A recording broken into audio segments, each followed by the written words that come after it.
गुरुत्वाकर्षण का सार्वत्रिक नियम। गुरुत्वाकर्षण का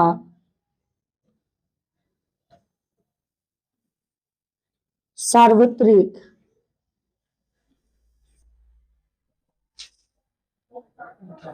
नियम लिखिए। गुरुत्वाकर्षण का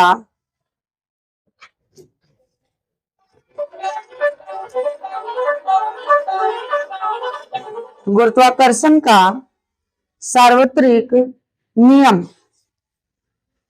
देखो अच्छा से समझना, इंक भरोगे, अच्छा से समझिएगा क्योंकि इसमें कई फॉर्मूला। अब देखो, अब थोड़ा सा दिमाग पर जोर देने वाला आपका टॉपिक आ गया, ठीक है। तो दिमाग पर जोर देने वाला टॉपिक आया है तो थोड़ा सा दिमाग को फ्रेश रख करके समझिएगा, क्योंकि कई बार प्रश्न में आपसे पूछेगा। सिर्फ ग्रुप डी के लिए नहीं है इंपॉर्टेंट, ठीक है। बीएसएससी में 25 को साइंस पूछेगा आपसे, वहां के लिए भी महत्वपूर्ण है। बायोलॉजी तो खत्म कर दी है आप लोग, रिवीजन तो कर नहीं रहे हो, रिवीजन कीजिए। गुरुत्वाकर्षण का सार्वत्रिक नियम, देखो सिंपल सा चीज है। गुरुत्वाकर्षण का सार्वत्रिक नियम क्या है, अभी हम चर्चा करते हैं। पढ़ा है जी तुम लोग 11th-12th में, हैं? तू नहीं पढ़ा, तू नर्सरी से यहीं आ गया। तो साइंस था वो, हैं? कितना नंबर आया है? First division, second? सोचो। खैर फर्स्ट सेकेंड से कोई मतलब ही नहीं है, ठीक है, सीखने का बात होता है। और कौन है बाबू टॉपर्स लोग यहाँ, हैं? Student life. चलो खड़ा हो जाइए संजना कुमारी, बताओ गुरुत्वाकर्षण का सार्वत्रिक नियम क्या है? गुरुत्वाकर्षण का सार्वत्रिक नियम क्या है, बोलो। हैं? कौन बता सकता है, बोलो। जी का मान छोड़ो ना, हम नियम पूछ रहे हैं। बोलिए कौन बता सकता है? एनीबॉडी, बोलिए, बताइए सुनीता कुमारी, बोलिए बोलिए। तुम लोग खाली बोर्ड एग्जाम देना रहता है 11th-12th में रे, या 10th में, हैं?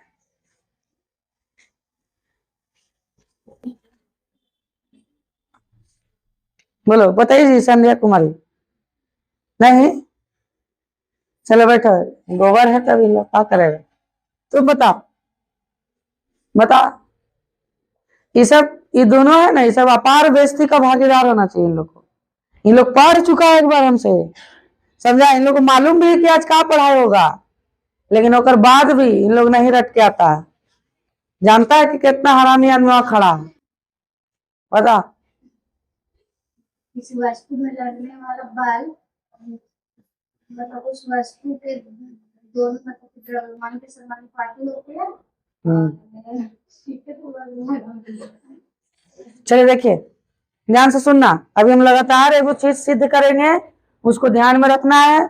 कम से कम 4-5 क्वेश्चन आपका कवर होगा और यहाँ से खूब क्वेश्चन पूछा जाता है। देखो गुरुत्वाकर्षण का सार्वत्रिक नियम में क्या होता है कि इसको न्यूटन ने दिया था। जाहिर सा बात है कि गुरुत्वाकर्षण से संबंधित नियम कौन देगा, न्यूटन साहब ने दिया था। इनका कहना था कि देखो, यदि कोई वस्तु जिसका वजन m1 है किसी दूसरी वस्तु जिसका वजन m2 है से r डिस्टेंस पर है, कितना डिस्टेंस पर है, r डिस्टेंस पर है। इसको आप लोग इलेक्ट्रिसिटी में भी पढ़े होंगे 12th में।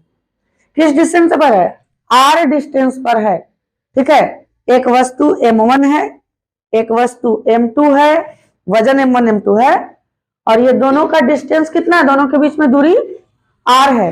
यदि r डिस्टेंस पर है तो इसके बीच में एक बल लगता है, उसी को गुरुत्वीय बल कहते हैं। कौन सा बल कहते हैं, गुरुत्वीय बल, जिसको F लिख देंगे हम।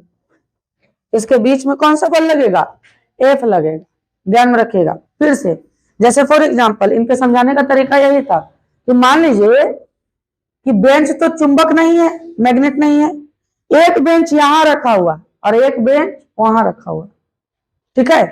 तो इन दोनों बेंच के बीच में एक फोर्स काम कर रहा है, ठीक है।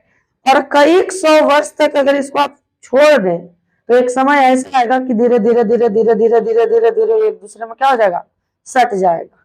कई 100 वर्षों तक अगर आप इसको छोड़ दें, ठीक है, क्योंकि हर एक वस्तु में अपना मैग्नेटिज्म डेवलप करने की क्षमता होती है। आया बात समझ में? तो वही चीज कहा है इन्होंने कि देखो एक वस्तु M1 है, एक वस्तु M2 है, और इन दोनों के बीच का दूरी कितना है, R है, और इन दोनों में जो बल लग रहा है दोनों के बीच में, उस बल को क्या कह रहे हैं हम लोग, गुरुत्वीय बल कह रहे हैं, यानी F कह रहे हैं, ठीक है।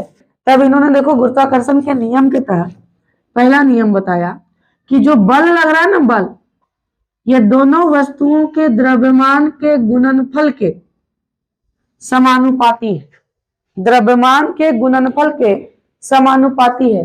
यानी इसका वजन बढ़ाइएगा तो बल का क्या बढ़ेगा, मान बढ़ेगा। इसका वजन बढ़ाइएगा तो बल का क्या बढ़ेगा, मान बढ़ेगा। बोलो समझ में आ रहा है ये बात? नहीं समझ में आएगा फिर से पूछना, ठीक है, अच्छा से याद रखिएगा। नहीं समझ में आएगा 75 बार पूछिएगा, हम बताएंगे, ठीक है, क्योंकि नहीं समझ में आएगा तो फिर रटने से कोई फायदा नहीं है, भूल जाइएगा फिर आप। दो वस्तु था M1 M2, दोनों के बीच में R डिस्टेंस था, ठीक है, और दोनों के बीच में एक बल लग रहा था। कौन सा बल? गुरुत्वीय बल।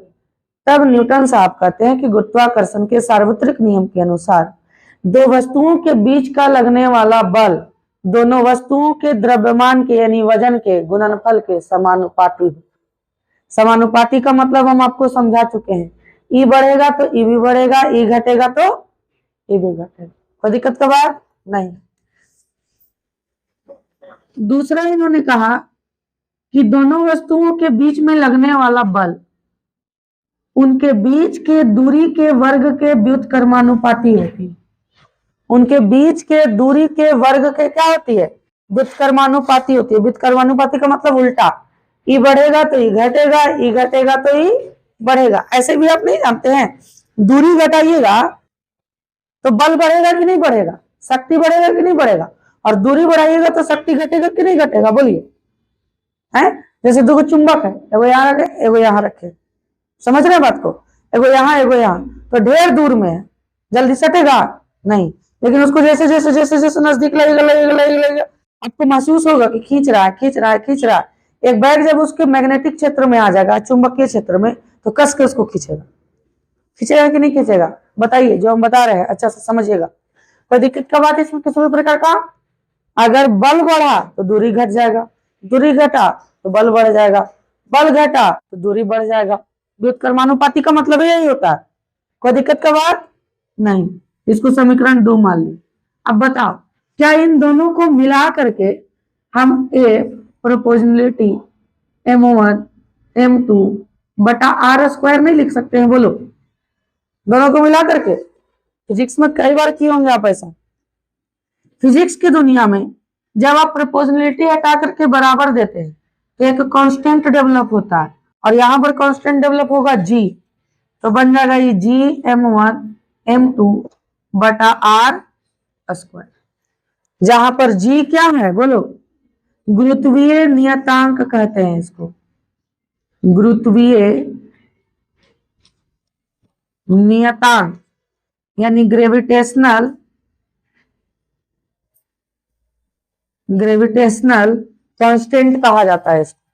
अब देखो ध्यान से सुनना, इसका मात्रक पूछेगा, इसका डायमेंशन पूछेगा। गुरुत्वीय नियतांक का मात्रक डायमेंशन तो कई बार पूछा जा चुका है, जिसको हम लिखने जा रहे हैं, अच्छे से समझिएगा ढंग से। देखो F बराबर G M1 M2 बटा R स्क्वायर। अगर हमको G बराबर लिखना हो इसी समीकरण से तो क्या लिखेंगे, बोलो, F R स्क्वायर बटा M1 M2 लिखेंगे, बोलो हाँ या ना? कोई दिक्कत का बात नहीं। G बराबर, अच्छा से समझना, F के लिए आप डायमेंशन क्या लिखते हैं, MLT पर पावर -2। R स्क्वायर है यानी लेंथ का स्क्वायर है, नीचे M1 M2 है यानी कि मास का स्क्वायर लिखेंगे। कोई दिक्कत का बात नहीं। यहां से एक m कटेगा, इसका डायमेंशन क्या निकलेगा बाबू, m इनवर्स l का क्यूब t पर पावर -2। इसका डायमेंशन निकलेगा। बोलो कोई दिक्कत का बात नहीं। अगर इसका मात्रक निकालना चाहे तो यहां से कभी भी मात्रक मत निकालिए। इसका मात्रक देखिए कहां से मिलेगा आपको। देखो फोर्स का मात्रक क्या होता है बोलिए, आर स्क्वायर का मतलब, और नीचे में दो गो वजन है, इसका भी केजी इसका भी केजी, तो पर केजी स्क्वायर होगा। देखो जी का मात्रक यही होता है, जी का मात्रक न्यूटन मीटर स्क्वायर पर केजी स्क्वायर। कई बार एग्जाम में आपके आ चुका है कि बताइए गुरुत्वीय नियतांक का मात्रक क्या होता है, बोलो न्यूटन मीटर स्क्वायर पर केजी स्क्वायर। अब चूंकि ये कांस्टेंट है, नियतांक का मतलब होता है कांस्टेंट या स्थिरांक भी इसको आप बोल सकते हैं। चूंकि ये कांस्टेंट है, आपसे पूछेगा ना कि अगर कांस्टेंट है तो इसका एग्जैक्ट मान क्या होगा।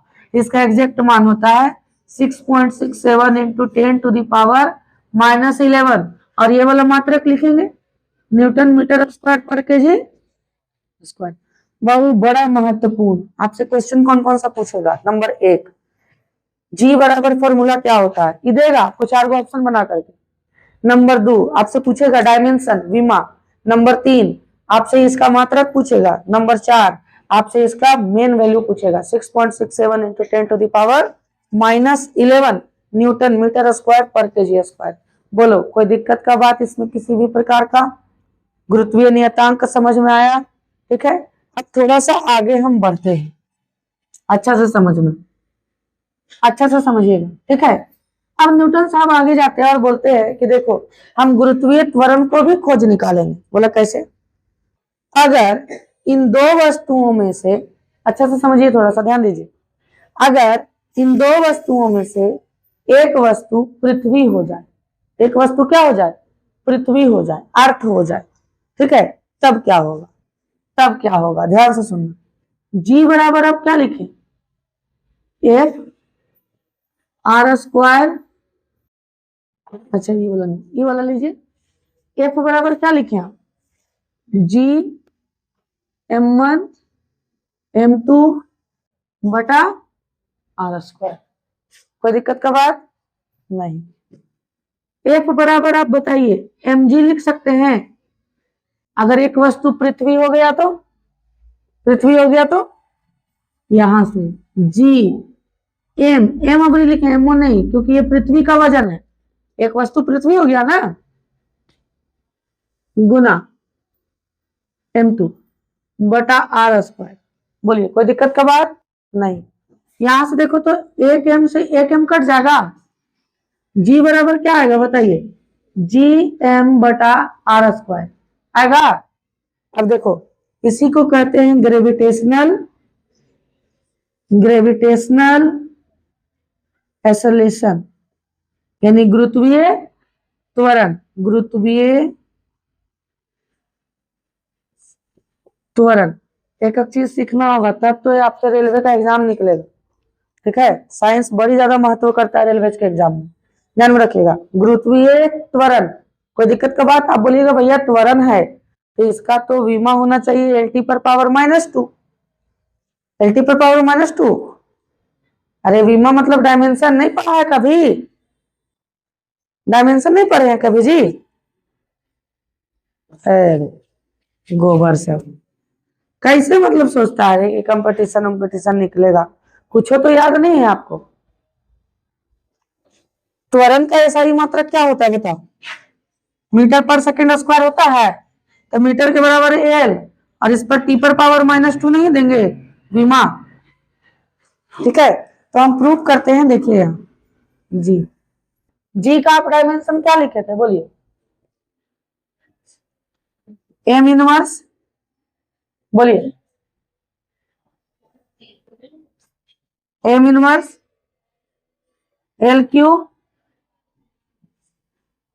टी पर पावर -2, और यहां से एल का स्क्वायर लिखेंगे ये वाला, देखो तो एगो एम और है जी, एगो एम और ई एम से ई एम खत्म हो जाएगा, इनवर्स और ये वाला प्लस में, यहां देखिए एल स्क्वायर से एल स्क्वायर खत्म हो जाएगा, तो जी बराबर एल टी पर पावर -2 बचेगा, और इसका मात्रक लिखेंगे तो मीटर पर सेकंड स्क्वायर होगा।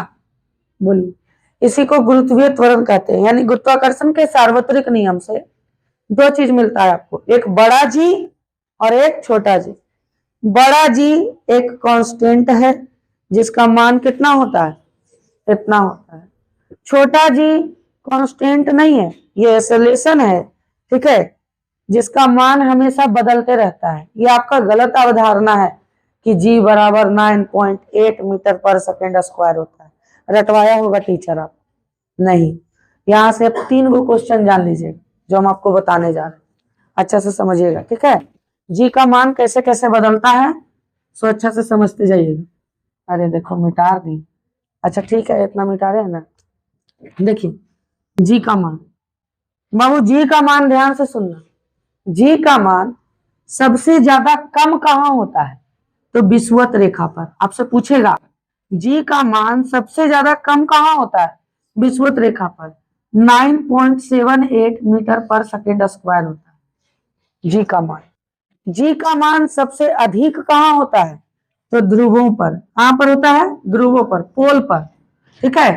कितना होता है, 9.83 मीटर पर सेकेंड स्क्वायर। जी का मान शून्य कहां होगा, तो पृथ्वी के केंद्र पर शून्य हो जाए। बोलिए कोई दिक्कत का बात, आपसे पूछेगा कि जी का अधिकतम मान आपको पृथ्वी के किस हिस्से में मिलेगा, तो ध्रुवों पर, पोल पर। पोल का मतलब ये वाला हिस्सा पृथ्वी है कि नहीं, ये हो गया और ये हो गया, ठीक है। 9.83। जी का अधिकतम मान कहाँ, ध्रुवों पर। जी का न्यूनतम मान कहाँ मिलेगा आपको, 9.78 विषुवत रेखा पर मिलेगा, विषुवत रेखा पर। और जी शून्य कहाँ हो जाता है, जहां पर ही आप उड़ने लगिएगा, पृथ्वी के केंद्र पर। आज तक वैज्ञानिक पृथ्वी का केंद्र नहीं पता कर सका है कि पृथ्वी का केंद्र है कहाँ, ठीक है।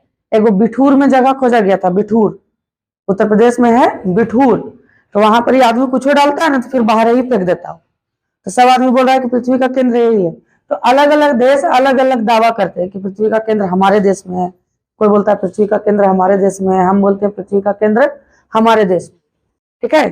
तो ये 3 चीज याद रखिएगा, केंद्र पर जी का मान 0, ध्रुवों पर जी का मान 9.83, विषुवत रेखा पर जी का मान 9.78। बोलो कोई दिक्कत का बात। इसी का औसत हम लोग मानते हैं 9.8 मीटर पर सेकेंड स्क्वायर, जिसको आप लेते हैं। आया बात समझ में, ठीक है। कहीं कहीं तो लिख लो रहता है जी बराबर 10 लीजिए, कैलकुलेशन करने के हिसाब से। पढ़े हैं कि नहीं पढ़े, ठीक है। ये थोड़ा सा पेचीदा चैप्टर में अब हम लोग घुस रहे हैं, इसलिए आपको थोड़ा ध्यान देना होगा। यहां तक तो आपको दिक्कत नहीं हुआ होगा मेरा ख्याल से, ठीक है। फिर हम उठाए जी बराबर एफ आर स्क्वायर, एफ बराबर जी m1 m2 बटा आर स्क्वायर, जो यहां से निकला था मेरा, ठीक। वहां से एक वस्तु को हम पृथ्वी कर दिए, तो पृथ्वी कर दिए तो एफ बराबर एम ए, आपको पहले ही ना पढ़ाए हैं।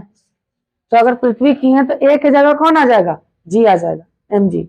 एम जी बराबर जी m2 बटा आर स्क्वायर। एम एम क्या हो गया, कट गया। जी बराबर क्या आया, जी एम बटा आर स्क्वायर। गुरुत्वीय त्वरण इतने तक छोड़ देते हैं क्योंकि आपको प्रमाण देना था, तो हम प्रमाण दिए कि जी बराबर, देखो बड़ा वाला जी का डायमेंशन उतना, एगो एम था तो एम आ गया, आर स्क्वायर के लिए एल स्क्वायर आ गया। काट छाट किए, एल टी पर पावर -2 आया मीटर पर सेकेंड स्क्वायर। इसीलिए आप जी बराबर क्या बोलते हैं, 9.8 मीटर पर सेकेंड स्क्वायर होता है। क्या पृथ्वी की हर जगह 9.8 मीटर पर सेकेंड स्क्वायर है, इसका आंसर है नहीं। सबसे ज्यादा होता है ध्रुवों पर, सबसे कम होता है विषुवत रेखा पर, और केंद्र पर क्या होता है, सुनो, ठीक है। अब बोलिएगा भैया जीरो, जैसे ज्यादा तेज दिमाग वाला ये भी पूछता है कभी कभी कि भैया जीरो तो इससे भी कम है, तो सबसे न्यूनतम तो आपको इसको बोलना चाहिए, ठीक है। इसका बड़ा अच्छा से हमारे टीचर समझाते थे इसको, कि जैसे हम बोले कि बाबू खाना खा लिया, तो आप बोले कि हाँ हम अधिकतम खाए, यानी पूरा कोंच लिया नरेटी तक, ठीक। अगर हम बोले कि खाना खाया, आप बोले कि नहीं नहीं बहुत न्यूनतम खाए हैं, बड़ी कम खाए, इसका मतलब वो खाया है। न्यूनतम खाने का मतलब क्या है, खाया है। लेकिन आप पूछे कि खाया, आप बोले नहीं खाए, शून्य, वो हो गया शून्य। अगर न्यूनतम बोले इसका मतलब कुछ तो खाए होंगे, इसलिए न्यूनतम और जीरो में फर्क होता है, इसलिए न्यूनतम कभी भी केंद्र को नहीं बोला जाता। केंद्र पर जी का मान 0 और सबसे कम कहाँ होता है, विषुवत रेखा पर। ये क्वेश्चन आपको दिखेगा सेट प्रैक्टिस में अगर कीजिएगा तो, कि जी का सबसे कम मान कहाँ होता है, विषुवत रेखा पर। कोई दिक्कत का बात नहीं, लिखना स्टार्ट करो।